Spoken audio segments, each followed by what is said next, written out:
રાધે રાધે, જય સિયારામ. આપણે શ્રી શ્રી રાણીમા અને રૂડીમાનું ચરિત્ર ચાલે છે. રાણીમા અને રૂડીમા રાજકોટ તરફ હાલતા થયા છે.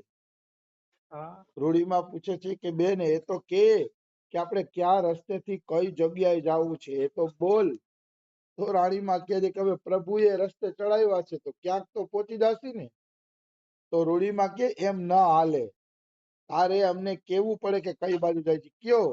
તો કે બેન આપણે રાજકોટ તરફ જવાનું છે. એટલે સુધી આપણે લીધું તું, પણ રાજકોટ હજી એને પહોંચાડ્યા ન થાય.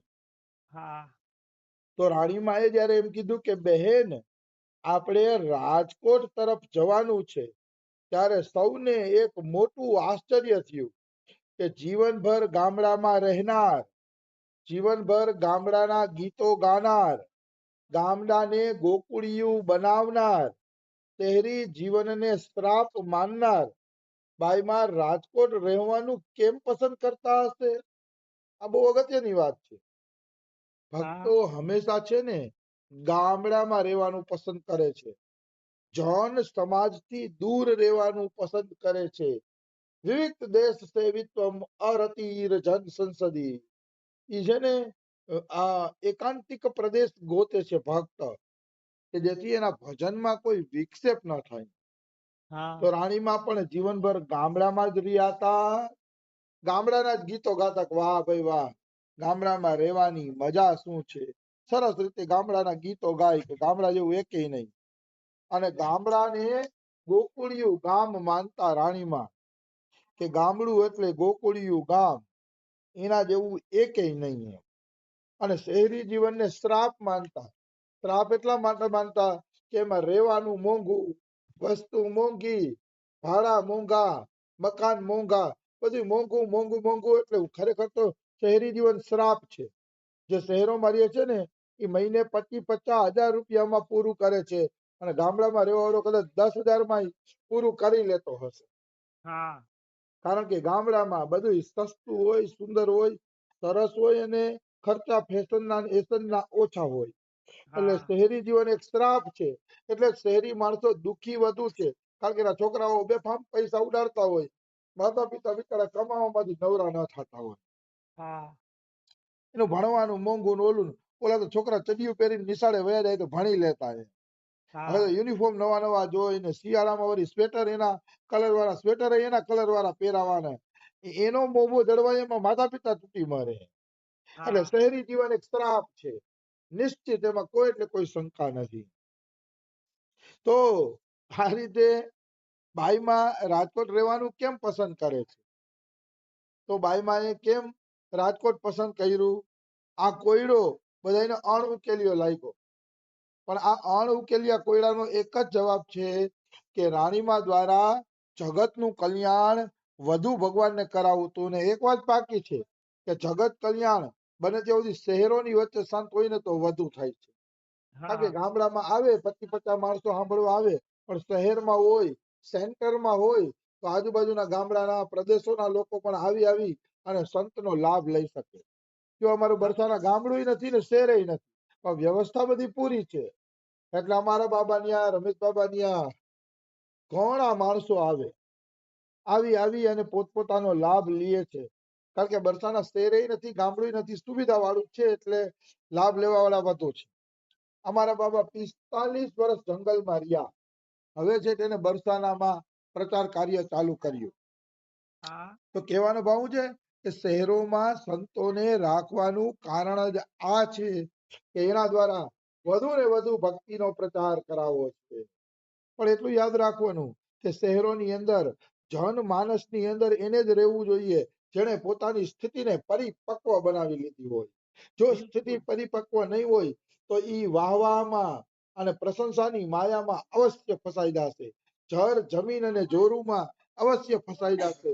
એમાં કોઈ એટલે કોઈ શંકા નથી, એમાં કોઈ સંશય જ નથી.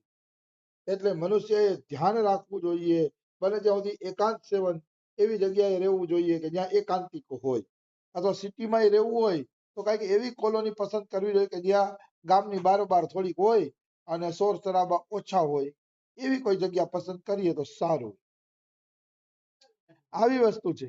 એટલે બધાને આશ્ચર્ય થયું કે રાણીમાં રાજકોટ જવાનું કહે છે, સિટી ની અંદર જવાનું કહે છે. આવું તો કોઈ દી બન્યું નથી. અને રાજકોટ જવાનું કહે છે રાણીમાં એ. પણ બધા કઈ બોલ્યા નહીં અને રાજકોટ તરફ હાલતા થયા. તો રૂડીમાં બોલે છે કે રાણી રાજકોટ જવાનું કઈ કારણ? રૂડીમાં બોલ્યા તો રાણીમાં શું કહે છે? ઠાકરની મરજી. રાજ કહે છે તમારે રાજકોટ જવું, તમારો વંશવેલો ત્યાં વધશે અને દીપશે, એટલે હું ત્યાં જાઉં છું. રાણીમાં એમ કે છે કે મારા ઠાકરની મરજી છે, મારા પ્રભુની મરજી છે, મારા ભગવાનની મરજી છે કે હું રાજકોટ જાઉં. તો મારા ઠાકરની મરજી છે, મારા ભગવાનની મરજી છે, એટલા માટે હું રાજકોટ જાઉં છું. અને મને ઠાકર એમ કે છે કે તારો વંશવેલો ત્યાં જ આગળ વધશે. કારણ કે એના વંશવેલામાં બે દીકરા હતા ને રાણીમાને, રામ અને લખુ.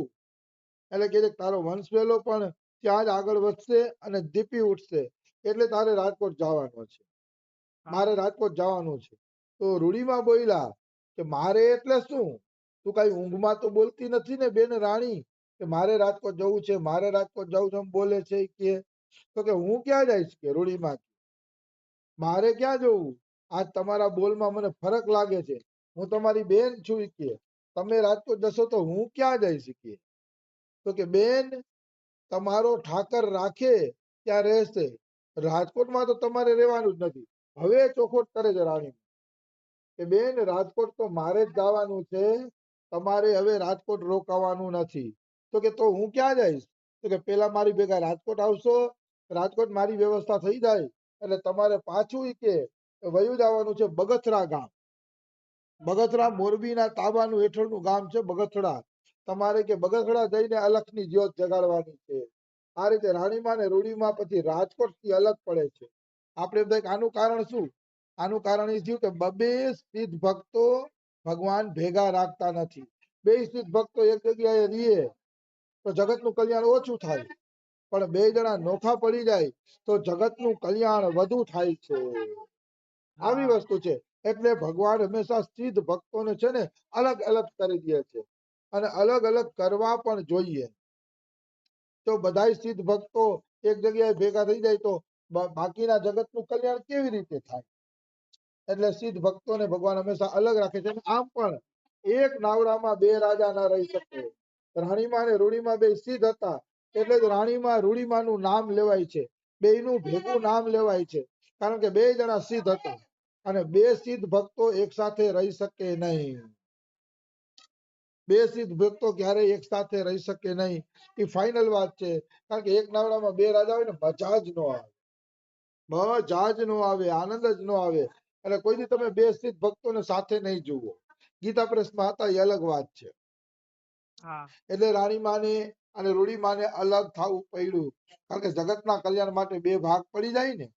એક વખત એક સંત અને એક એનો ચેલો, એ બે જણા હૈલા દાતા હતા ને. તો એક ગામ આવ્યું ને એટલે એ ગામ વાળાએ આનું ખૂબ સ્વાગત કર્યું, ખૂબ સત્કાર કર્યો. આ ચેલાનો ને બેયનો અતિશય સ્વાગત સત્કાર કર્યું. તો